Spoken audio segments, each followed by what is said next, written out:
So, how many monthly listeners does one have to be considered mainstream?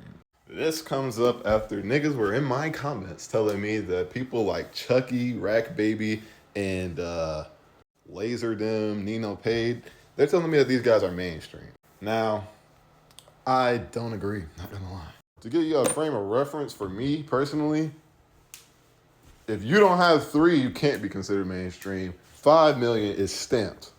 People like Ken Carson, Lucky, Lone is nearing up on 5 million. These guys are borderline, if not mainstream. But then you got niggas like Che, Osama.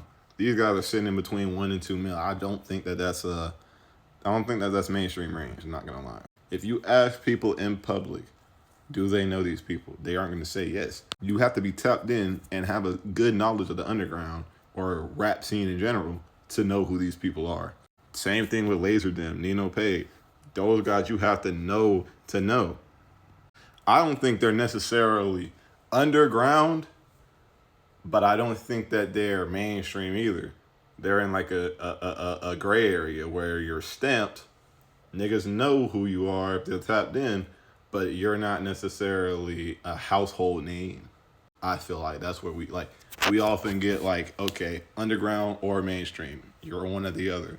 You don't have to be one or the other. Let me know what y'all think. Let me know if y'all have any number gauges to it or if y'all go off of something else. But I'll say 5 mil mainstream. Between 1 mil and 5 mil is gray area. And then